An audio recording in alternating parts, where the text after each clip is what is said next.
Bismillah.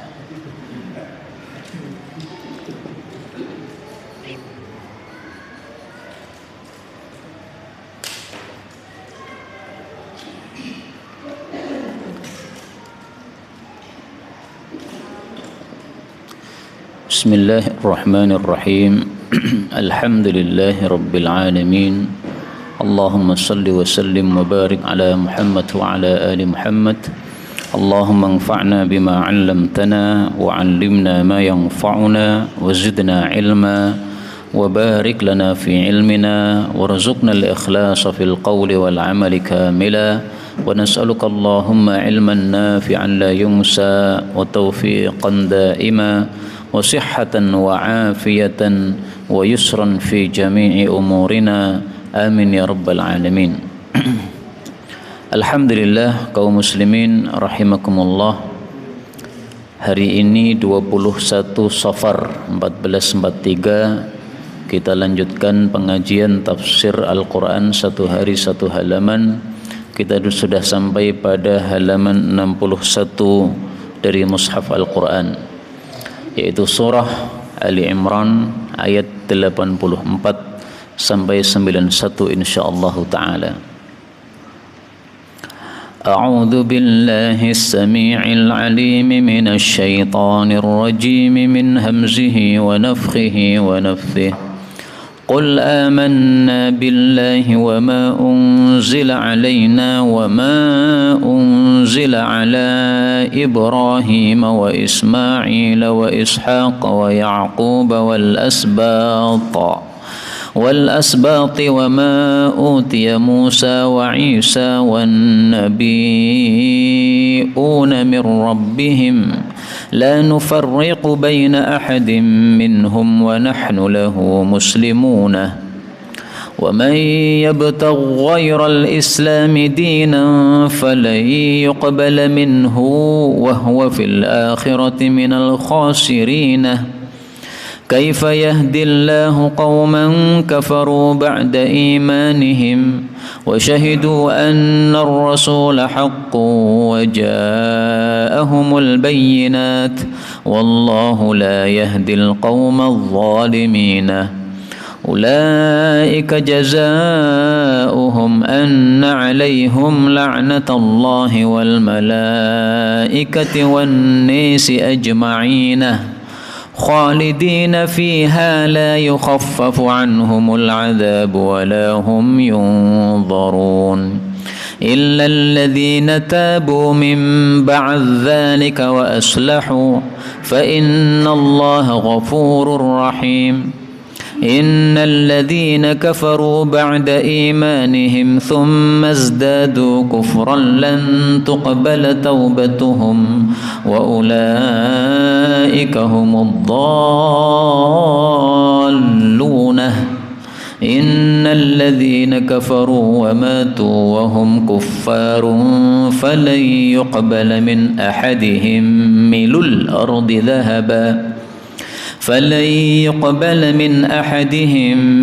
الأرض ذهبا ولو افتدي به أولئك لهم عذاب أليم وما لهم من ناصرين. Alhamdulillahi rabbil alamin. Allahumma arhamna bil Qur'ani amin. Pada ayat-ayat yang kita baca ini ada beberapa kata yang bisa dibaca dengan dua bacaan.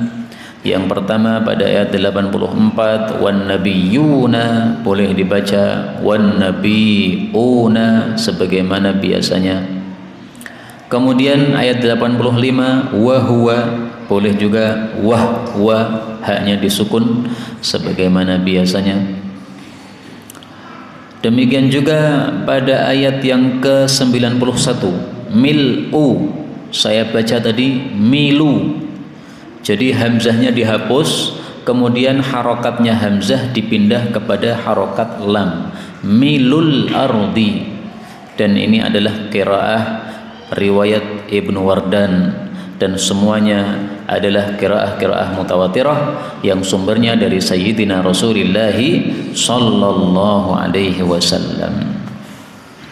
Bapak Ibu rahimani wa rahimakumullah, adapun tafsirnya secara ringkas, Allah mengatakan pada surah Ali Imran ayat 84, Qul, katakanlah wahai Rasulullah atau wahai orang yang membaca Al-Quran, amanna, kami telah beriman, billahi, kepada Allah, wa ma unzila, dan apa yang telah diturunkan, alaina, kepada kami, maksudnya Al-Quran, wa ma unzila, dan apa yang telah diturunkan, ala Ibrahim, kepada Nabi Ibrahim, yaitu suhuf Ibrahim, wa Ismail, dan kepada Nabi Ismail, wa Ishaq, dan kepada Nabi Ishaq, wa Ya'qub, dan kepada Nabi Ya'qub, wal asbat, dan kepada keturunan-keturunan Nabi Ya'qub yang diturunkan kepada mereka yaitu wahyu, wa ma utiya Musa, dan apa yang telah diberikan kepada Nabi Musa alaihi salatu wassalam, wa Isa, juga kepada Nabi Isa alaihi salatu wassalam, wan nabiuna, juga para nabi-nabi diberikan dari siapa? Mir rabbihim, dari Rabb mereka, yaitu kitab-kitab suci mereka. La nufarriqu, kami tidak memisah-misahkan, tidak membeda-bedakan, baina ahadin, antara seorang pun, minhum, dari mereka para nabi.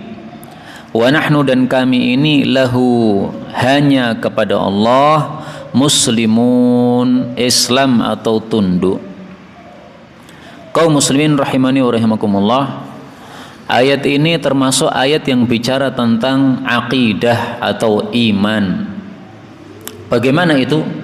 Kita umat Islam harus beriman kepada Al-Quran dan kepada seluruh kitab-kitab suci yang diturunkan oleh Allah. Jadi iman kita tidak hanya kepada kitab Al-Quran, tapi juga kepada Taurat, kepada Injil, kepada Zabur, kepada Suhufi Ibrahim wa Musa, juga semua kitab yang turun dari langit dari Allah Subhanahu wa taala. Hanya bedanya, kalau iman kepada Quran, ini imannya harus terperinci alias tafsilan, terperinci. Terperinci maksudnya gimana? Semua isinya kita pakai Quran itu. Ada berapa ayat? 6.666. Semuanya harus dipakai. Kecuali yang memang hukumnya sudah diubah oleh Allah Subhanahu wa taala, maka hukumnya tidak terpakai lagi, maka kita juga tidak memakainya. Adapun iman kepada kitab-kitab terdahulu, itu adalah imannya hanya secara global saja, yaitu kita iman percaya bahwa kitab-kitab itu betul-betul turun dari Allah. Jadi kita percaya Taurat dari Allah, Injil dari Allah, Zabur dari Allah, Suhufi Ibrahim wa Musa, semuanya dari Allah. Tapi apakah kita disuruh mengikuti isi kitab-kitab itu? Tidak. Karena kitab-kitab suci tersebut sudah kadaluarsa, sudah dihapus dengan syariat Islam, yaitu syariat Al-Quran, sebagaimana sudah kita bahas pada pertemuan yang lalu. Kemudian dalam ayat ini kita ambil beberapa faedah. Faedah yang pertama, kata-kata unzila, diturunkan, ini menunjukkan bahwa Allah itu di atas. Karena itu kalau kita ditanya aina Allah, di mana Allah, kita jawab fis sama, di atas langit.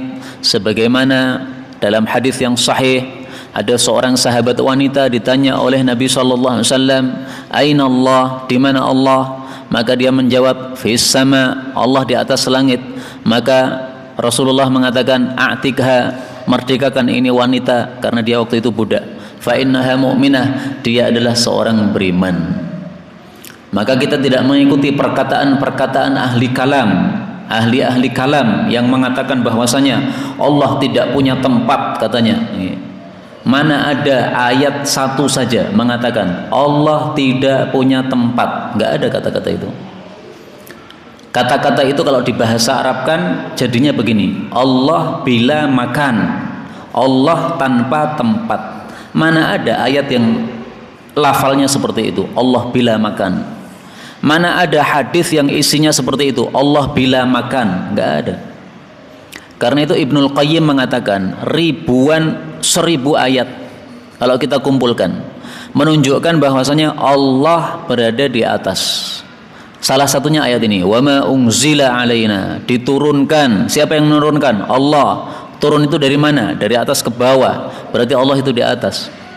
Dan semua kita kalau berdoa pasti mengangkat begini, menunjukkan bahwasanya Allah di atas. Kita minta kepada zat yang di atas supaya dikasih apa yang kita minta itu. Ini semuanya menunjukkan bahwa Allah di atas. Kemudian faedah berikutnya, di sini disebutkan Nabi Ibrahim, kemudian dua putranya Ismail dan Ishak. Putranya Nabi Ibrahim ada dua, Ismail sama Ishak. Dari dua istri yang berbeda. Ismail ibunya bernama Hajar, Ishak ibunya bernama Sarah. Nah, disebutkannya Ismail yang pertama, baru kemudian Ishak. Ini bisa jadi menunjukkan fadilahnya Nabi Ismail di atas Nabi Ishak alaihissalatu wassalam. Karena itu Nabi Ismail ini adalah jalur untuk nenek moyangnya Nabi Muhammad sallallahu alaihi wasallam. Nabi Muhammad kalau diruntut itu bapaknya adalah baliknya kepada Nabi Ismail kemudian Ibrahim. Adapun Nabi Ishak ini jalur keturunannya ke bawah adalah nabi-nabi Bani Israel. Nah, dipilihnya Nabi Muhammad dari keturunan Nabi Ismail menunjukkan bahwa Nabi Ismail lebih mulia daripada Nabi Ishak. Dan itu kita temukan juga isyaratnya di dalam surah Maryam ayat 54. Allah mengatakan walqur fil kitabi Ismail. Ingatlah di dalam kitab itu Nabi Ismail. Innahu kana shadiqal wa'di. Sesungguhnya Nabi Ismail itu orang yang jujur berjanjinya. Kalau berjanji dia jujur, selalu menepati. Maka itu adalah fadilah Nabi Ismail disebutkan dalam surat Maryam, di mana Nabi Ishak tidak disebutkan oleh Allah Subhanahu wa taala. Ya. Karena itu di sini kita ambil pelajaran bahwa nabi itu bertingkat-tingkat, tidak satu tingkat. Ada seorang nabi lebih utama daripada nabi yang lain, ada nabi paling utama, ada nabi yang lebih rendah ke derajatnya, tapi semuanya adalah manusia-manusia pilihan Allah Subhanahu wa taala, dan semua nabi itu derajatnya di atas seluruh manusia yang lain. Wali Allah, orang mati syahid, kemudian para kiai, para ustadz, itu semuanya di bawah para nabi semuanya. Tidak ada yang lebih unggul daripada nabi-nabi, tidak ada. Abu Bakar, Umar, sahabat Nabi yang paling utama, tapi kalau dibandingkan Nabi yang paling rendah pun tetap lebih utama Nabi. Karena para Nabi itu semuanya maksum. Maksum itu terjaga dari berbuat dosa. Sementara kalau selain Nabi tidak ada yang maksum. Abu Bakar pernah berbuat dosa, Umar pernah berbuat dosa, apalagi kita semuanya banyak perbuatan dosa. Saya teringat satu cerita yang saya baca dalam kitab Ahadits Mukhtarah, di mana Sayyidina Abu Bakar dan Sayyidina Umar menggunjing seseorang. Setelah itu keduanya minta kepada Nabi SAW, ya Rasulullah, kami belum makan, tolong diberi makanan. Maka Rasulullah mengatakan, kalian berdua sudah makan. Maka keduanya kaget, ya Rasulullah, kami belum makan. Kok engkau mengatakan kami sudah makan, gimana? Apa yang kami makan? Maka Rasulullah mengatakan, kalian sudah memakan daging saudara kalian. Karena orang yang menggunjing seseorang itu sama dengan sudah memakan daging saudaranya tersebut dalam keadaan sudah mati, sudah menjadi bangkai. Rasulullah mengatakan, ra'aitu lahmahu baina anyabikuma. Aku melihat dagingnya saudaramu yang kamu gunjing tadi di antara gigi-gigimu, ya. Jadi selilitan pada gigimu, saya melihat. Ya. Nah, kemudian Sayyidina Abu Bakar dan Umar minta maaf, istighfar, kemudian minta maaf juga kepada orang yang telah dia gunjing. Itu hadisnya sahih dalam kitab Ahadits Mukhtarah. Nah, maka ini cerita menunjukkan Sayyidina Abu Bakar dan Umar pun juga manusia biasa, bisa berbuat dosa, tapi kalau para nabi tidak berbuat dosa. Kita lanjutkan. Faedah berikutnya, kata-kata asbat. Asbat itu artinya adalah para cucu. Yang dimaksud asbat itu adalah keturunan Bani Israel dari jalur Nabi Ya'qub alaihissalatu wassalam.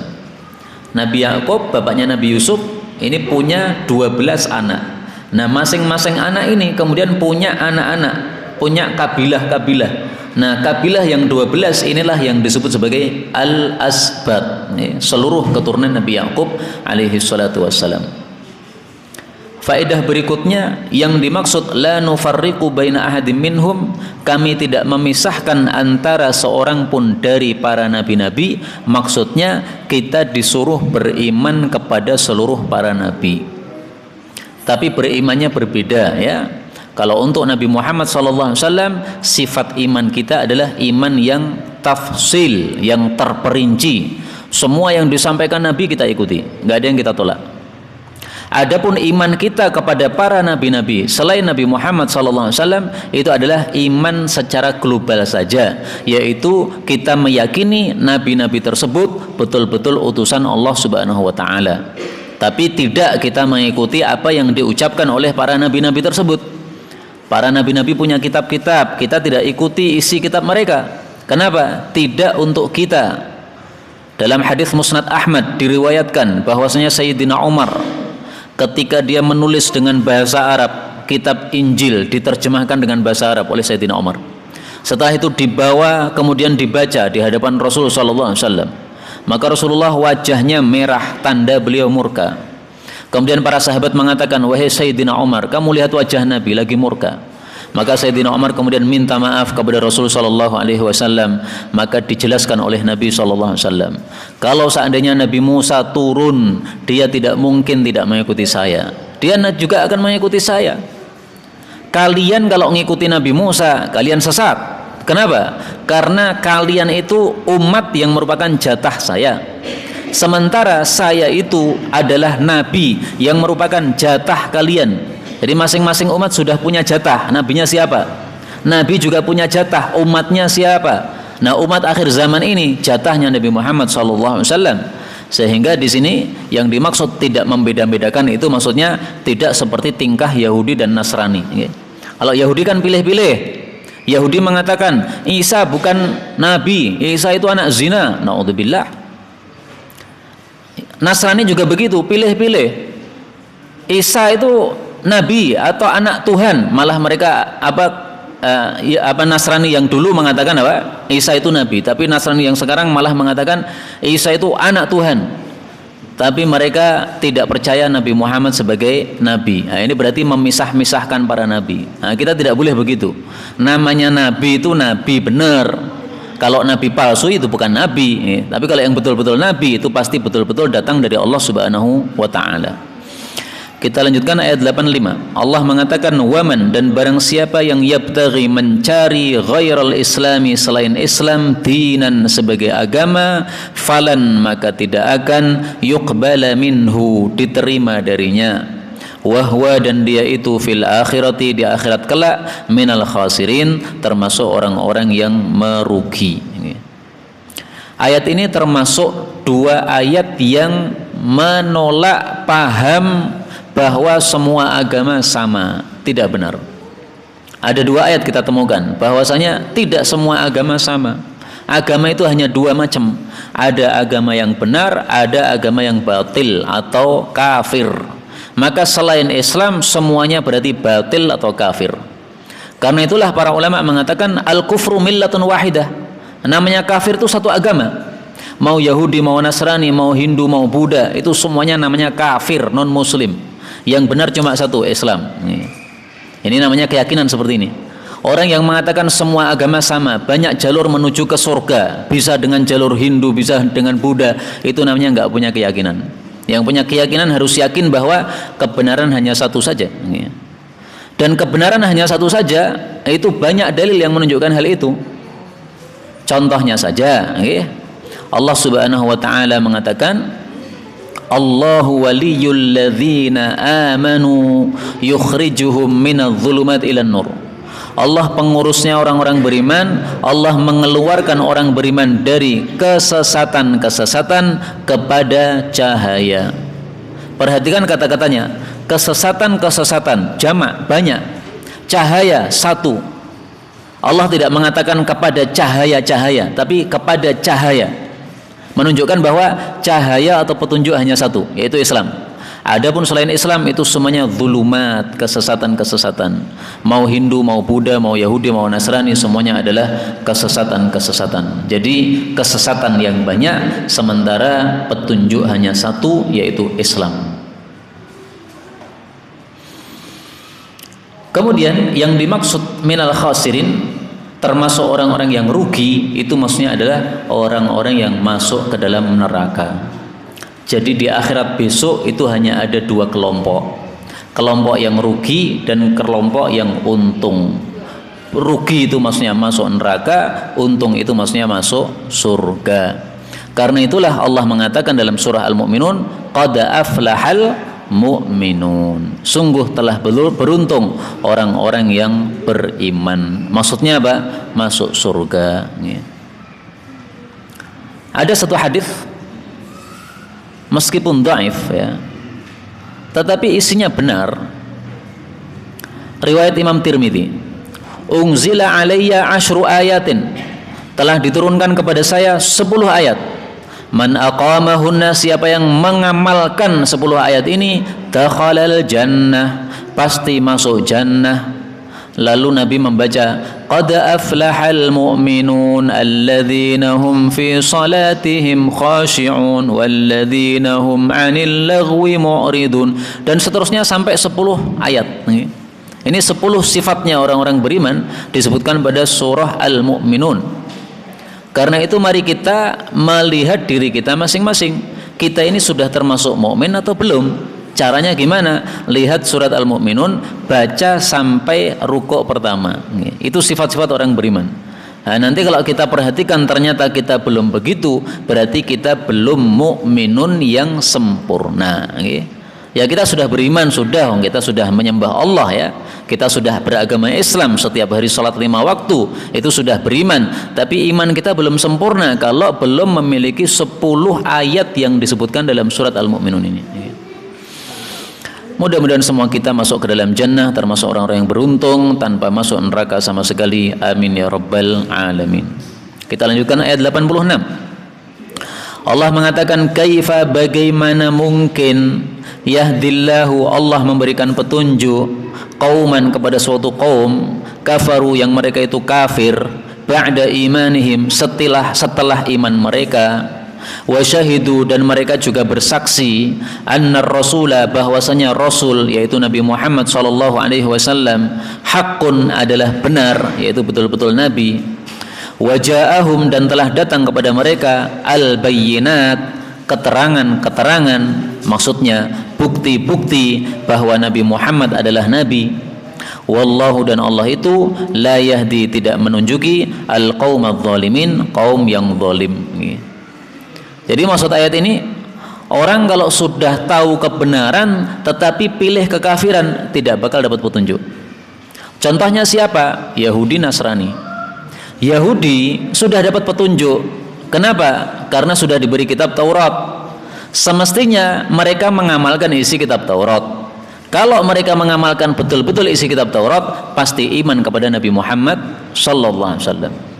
Nasrani juga begitu, mereka sudah iman dulu itu ketika tahu apa Injil diturunkan, tapi begitu Quran diturunkan mereka malah kafir.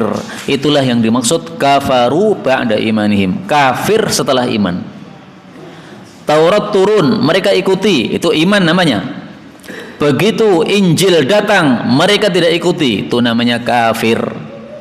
Injil turun, mereka ikuti, itu berarti iman. Begitu Quran turun, mereka tidak mau ikuti, itu namanya kafir. Nah, maka Yahudi, Nasrani itu adalah orang-orang yang kafaru ba'da imanihim, pernah iman tapi setelah itu kafir. Imannya kepada siapa? Imannya kepada kitab yang dibawa oleh nabi mereka. Nah, begitu nabi mereka mati, kemudian datang nabi yang lain, mereka malah kafir. Nah, orang yang kayak begini ini, kaifa yahdillah, kata Allah, bagaimana mungkin akan dapat petunjuk?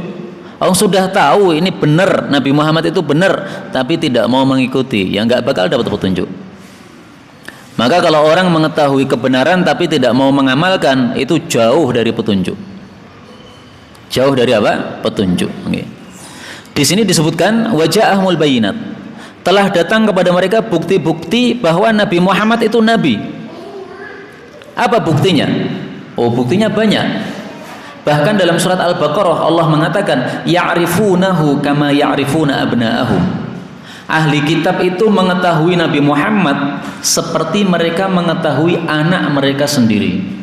Perhatikan kalimatnya, seperti mengetahui anaknya sendiri. Allah tidak mengatakan seperti mengetahui bapaknya sendiri, tapi anaknya. Loh, bedanya apa? Anak mengetahui bapak itu hanya bagian luar, bagian dalam tubuhnya nggak ngerti. Tapi kalau bapak mengetahui anak, dalamnya tahu. Anaknya misalnya ada cacat pada pahanya, bapaknya tahu. Kenapa? Anaknya waktu kecil masih bayi, bapaknya yang memandikan. Ngerti kalau di situ ada cacatnya. Nah, Nabi Muhammad itu seperti itu. Bodinya beliau ada apa di dalamnya, tanda kenabian itu mereka tahu. Karena Nabi Muhammad itu di belakang punggungnya sini ada satu tanda kenabian. Namanya khatamun nubuwah, tanda kenabian, stempel kenabian. Dan konon setiap nabi itu semuanya masing-masing punya stempel kenabian. Konon, okay? Kalau Nabi Muhammad jelas di belakang punggungnya sini. Nah, ahli kitab itu sudah tahu dari kitab suci mereka, nanti akan datang nabi namanya Muhammad atau Ahmad, tandanya di punggungnya ada stempel kenabian. Karena itu Salman Al-Farisi ketika mengetahui ada Nabi Muhammad, dia langsung mengecek betul nabi atau tidak. Maka dia ngecek, hari pertama dia membawa sedekah. Ya Rasulullah, ya Muhammad, ini sedekah. Ternyata Nabi Muhammad tidak mau makan. Berarti ini betul Nabi ini. Karena Nabi tidak boleh makan sedekah. Hari berikutnya dia membawa hadiah. Ya Muhammad, ini hadiah untukmu. Ternyata Nabi Muhammad ikut makan hadiah tadi. Ini tanda kedua ini. Nah, hari ketiganya Salman Al-Farisi membalik di belakang punggung Nabi SAW. Pengen tahu punggungnya ada stempel kenabian atau tidak. Nah, Rasulullah paham, oh ini orang pengen tahu saya ini. Maka dibuka oleh Nabi punggungnya, sengaja, okay? Supaya dia tahu, oh ini ada stempel kenabian. Besarnya seperti telur hajalah. Hajalah itu nama burung, okay? Telur burung hajalah, besarnya stempel kenabian itu. Bentuknya gimana saya nggak ngerti, tapi dalam hadis disebutkan ciri-cirinya begini begitu. Okay? Nah, mereka sudah mengetahui itu, tetapi meskipun mereka sudah mengetahui itu, mereka tetap tidak mau beriman. Nah, ini menunjukkan bahwa orang sudah tahu kebenaran tidak mau mengikuti, pasti dijauhkan dari petunjuk oleh Allah Subhanahu wa taala.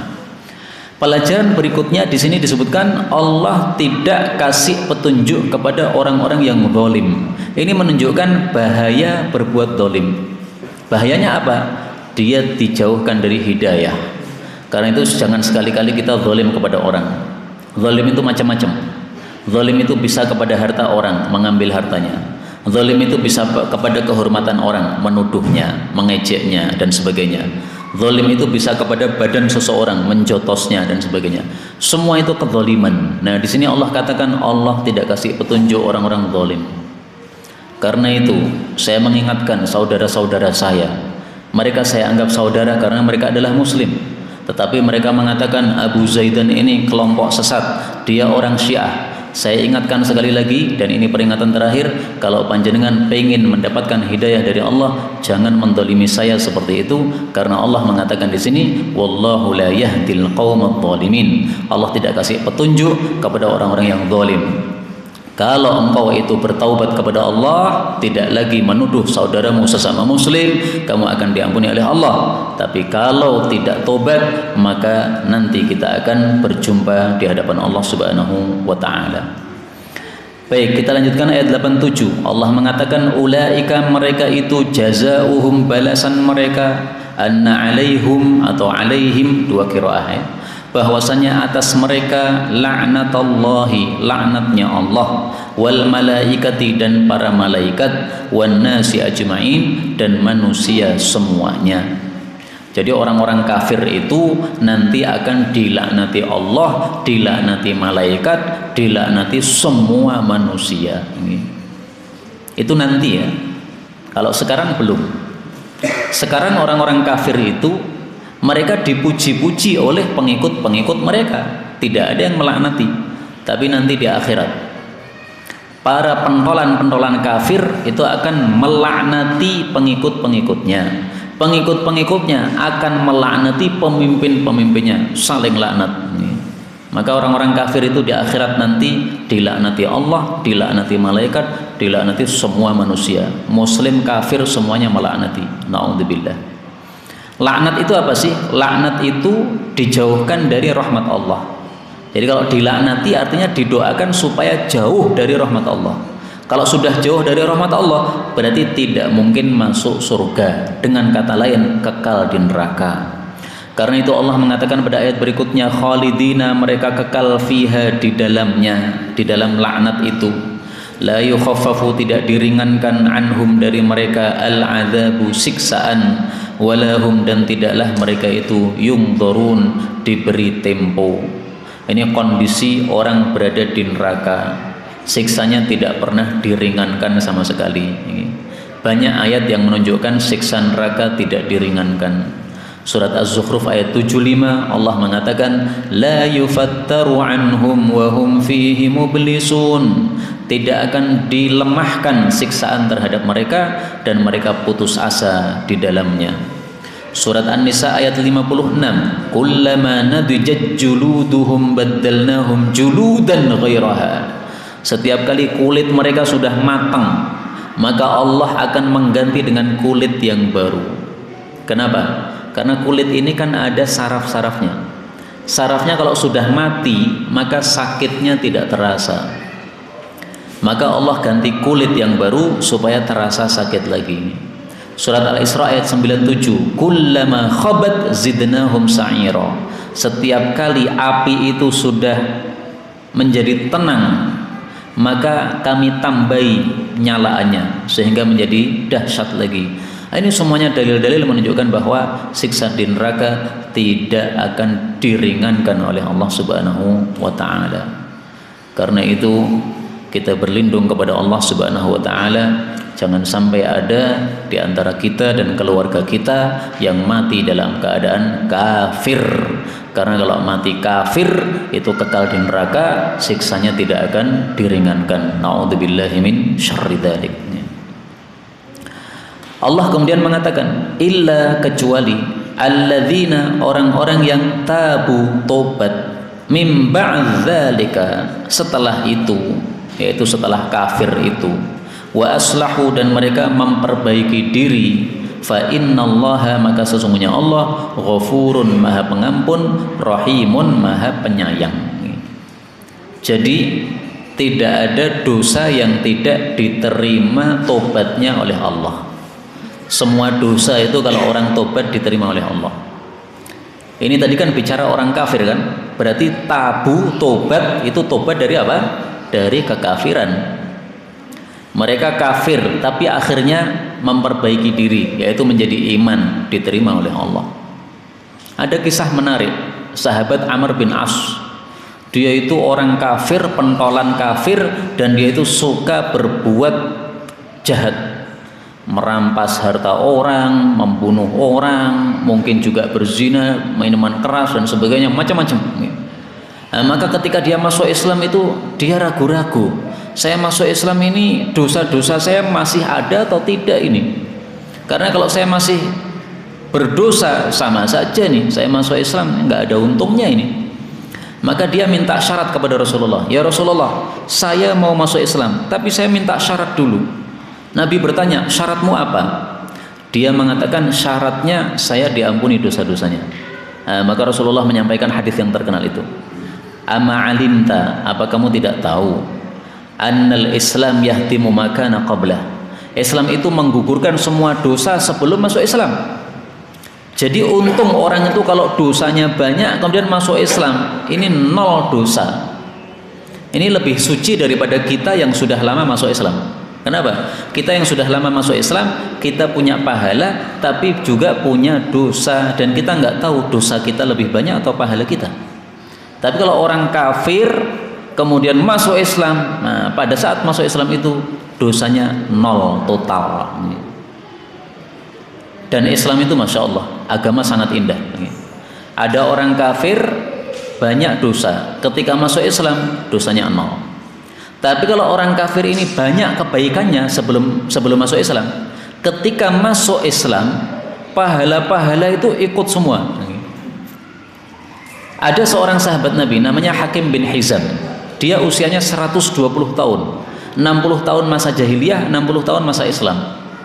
Nah, dia meskipun kafir tapi suka membantu orang, suka sedekah, suka silaturahmi, macam-macam, perbuatannya banyak. Suka memerdekakan budak. Ketika dia masuk Islam, tanya kepada Rasul, "Ya Rasulullah, saya dulu di masa jahiliyah suka berbuat baik. Gimana nasib amal saya itu? Nol seperti dosa, nol atau gimana?" Maka Rasulullah menjawab sangat tegas sekali, aslamta ala ma aslafta min khair. Kamu masuk Islam dengan membawa semua pahala-pahala kebaikan yang sudah kamu lakukan. Masya Allah, pahala diikutkan tapi dosa dienolkan. Itu keuntungan masuk Islam. Maka kalau orang-orang kafir tahu seperti ini, insya Allah mereka akan tertarik untuk masuk Islam. Berapapun dosa mereka, berapapun banyaknya, begitu asyhadu an la ilaha illallah, asyhadu anna muhammadar rasulullah, dosa nol, tapi pahala-pahala untuk amal baik ikut semua. Kemudian dalam ayat ini kita ambil pelajaran bahwa yang namanya tobat itu harus aslahu, harus memperbaiki diri. Karena itu kalau ada orang tobat dari mencuri, dia harus mengembalikan barang curiannya. Kalau dia tobat tapi tidak mengembalikan barang curiannya masih dipakai, itu namanya belum aslahu, belum memperbaiki diri itu. Ada orang maling motor, setelah itu paham ternyata maling itu dosanya besar, bisa lama di neraka. Nah, dia takut, akhirnya tobat. Tapi motornya masih dipakai, ini namanya belum aslahu ini nggak diterima kayak begini. Yang diampuni oleh Allah adalah syaratnya dua, tabu, tobat, wa aslahu, dan berbuat baik. Nah, berbuat baiknya orang yang maling mengembalikan barang malingannya. Berbuat baiknya orang yang menuduh menarik tuduhannya. Misalnya begitu, okay? Kalau dia tidak mau melakukan itu berarti belum aslahu. Karena itu dalam ayat yang lain Allah mengatakan pada surat Al-Baqarah ayat 160, illal ladzina tabu wa aslahu wa bayyanu. Kecuali yang tobat, memperbaiki diri dan menjelaskan. Kenapa disebutkan di sini menjelaskan? Karena Allah bicara tentang orang-orang yang dosanya itu menyembunyikan ayat. Ada ayat-ayat dalam kitab Taurat tentang Nabi Muhammad disembunyikan, nggak mau dijelaskan supaya orang tidak tahu Nabi Muhammad itu betul-betul Nabi. Nah, kalau mau tobat gimana caranya? Harus mereka menjelaskan ayat yang dulu disembunyikan. Kenapa? Perbuatanmu itu adalah perbuatan dosa, menyembunyikan ayat itu. Nah, maka harus berbuat baik. Berbuat baiknya gimana? Ayat yang kamu sembunyikan kamu tampilkan lagi, kamu tampakkan. Maka syaratnya tobat harus aslahu, harus berbuat baik setelah itu. Kita lanjutkan ayat 90.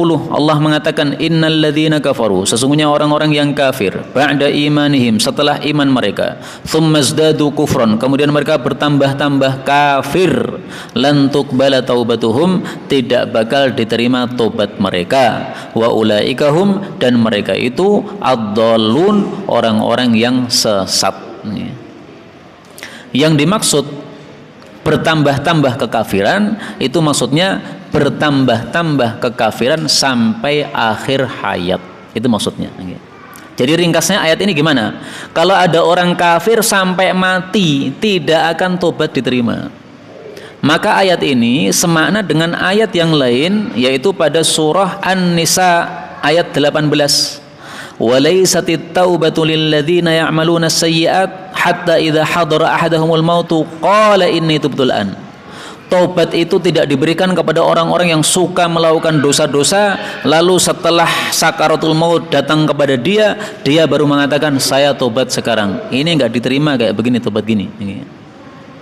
Ada orang suka korupsi, sudah diingatkan korupsi dosa besar, masih nekat. Begitu sakaratul maut dia mengatakan saya tobat dari korupsi, ora kacek Kang, ya, sudah terlambat. Makanya dalam hadis yang sahih disebutkan tobat itu diterima sampai seseorang itu yugharghir. Yugharghir itu maksudnya ghargharah, yaitu ketika orang sudah sakaratul maut, rohnya sudah ada di kerongkongannya, sudah bersuara gharghar. Nah, itu waktu itu berarti sudah tobat enggak diterima. Innallaha ta'ala yaqbalu taubatal 'abdi. Allah menerima tobat seorang hamba malam yugharghir, selama belum ghargharah, belum sakaratul maut. Hadis riwayat Tirmidzi sahih. Nah, kalau sudah kerongkongannya sudah dilewati oleh nyawa ini, mau tobat berapapun enggak diterima.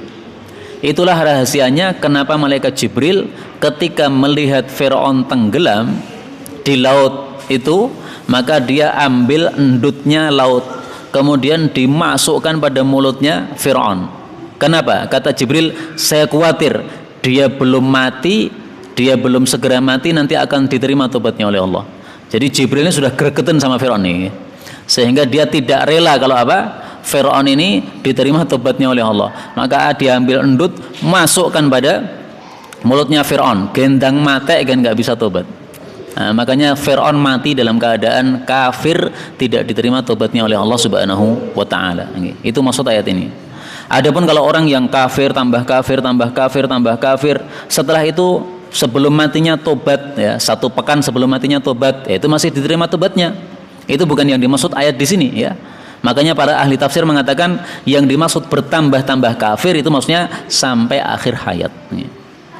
Kita lanjutkan satu ayat lagi. Allah mengatakan innal ladzina kafaru, sesungguhnya orang-orang kafir, wa matu, dan mereka mati, wa hum kuffarun, dalam keadaan kafir, falyuqbala, tidak akan diterima, min ahadihim, dari salah satu orang dari mereka, mil'ul ardi, sepenuh bumi, zahaban, emas, walau, meskipun, iftada bihi, dia menebus dengan emas yang sebesar bumi tersebut.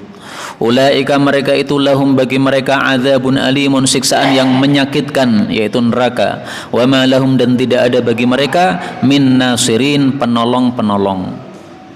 Ayat ini menunjukkan bahwa orang yang mati dalam kondisi kafir itu akan masuk neraka kekal, tidak bisa ditolong.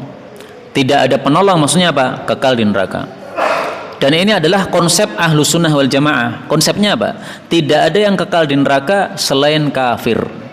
Adapun orang yang tidak kafir, sebesar apapun dosanya, masih bisa keluar dari api neraka. Misalnya, pelaku dosa besar, zina, matinya dalam kondisi zina, na'udzubillah. Tapi dia masih muslim, dia sholat juga, 5 waktu dia sholat, tapi memang dia suka zina, naudzubillah, pas di hotel zina, mati, dicabut nyawanya oleh Allah, itu masih bisa keluar dari neraka? Bisa. Ahli bid'ah masih bisa keluar dari neraka? Bisa, selama bid'ahnya belum menyebabkan murtad. Karena bid'ah ada 2 macam, mufassiqah sama mukaffirah. Bid'ah yang menyebabkan fasik saja, atau bid'ah yang menyebabkan kafir. Contoh, orang Syiah mengatakan bahwasanya Quran sudah berubah, tidak asli lagi. Nah, ini kafir kayak gini. Ini kekal di neraka, nggak bisa keluar. Orang Syiah yang mengatakan Aisyah istri Nabi berzina, ini kafir orang Syiah kayak gini, nggak bisa keluar dari neraka. Tapi ada orang Syiah yang mengatakan Quran nggak berubah, wa inna lahu lahafidhun, Aisyah tidak berzina, istri Nabi tidak mungkin berzina. Ada orang-orang Syiah ngomong kayak gitu, ada, ya. Buktinya banyak kitab-kitab Syiah yang ngomong kayak begitu. Memang Syiah terbagi 2, ada usuliyah, ada akhbariyah. Nah, maka orang Syiah seperti ini masih Syiah yang masih muslim, belum sampai kepada apa? Kekafiran. Bid'ahnya bid'ah mufassiqah yang menyebabkan fasik. Nah, orang seperti itu masih bisa ada kesempatan masuk surga. Jadi konsepnya Ahlus Sunnah, saya ulangi lagi, tidak kekal di neraka selain orang kafir. Selain kafir masih bisa masuk surga, meskipun dia mampir di neraka lama mungkin, okay? Tapi masih bisa masuk surga. Kemudian kaum muslimin rahimani wa rahimakumullah, ayat ini berisi 2 poin. Poin pertama, orang kafir amalnya seberapapun tidak akan diterima oleh Allah. Jadi ada orang kafir infak misalnya, gara-gara ada pandemi, infaknya berapa? Emas sebesar atau sepenuh bumi, tidak diterima oleh Allah, nggak ada pahalanya. Kemudian makna atau poin kedua dari ayat ini, walau iftadabi, andaikan nanti di akhirat dia akan dicemplungkan ke neraka, kemudian menebus kepada Allah, ya Allah, saya jangan cemplungkan ke neraka, ini saya tebus dengan emas sebesar bumi, juga tidak diterima oleh Allah. Jadi di dunia amalnya tidak diterima oleh Allah, itu maksud dari fala yuqbala min ahadihim mil'ul ardi dhahaban. Kemudian di akhirat seandainya ingin menebus dari api neraka juga tidak diterima oleh Allah, itu maksud dari walau iftada bihi. Wallahu taala alam bissawab. Inilah yang dapat kita pelajari, benarnya dari Allah, dan apabila ada salahnya fa astaghfirullahal azim li wa lakum.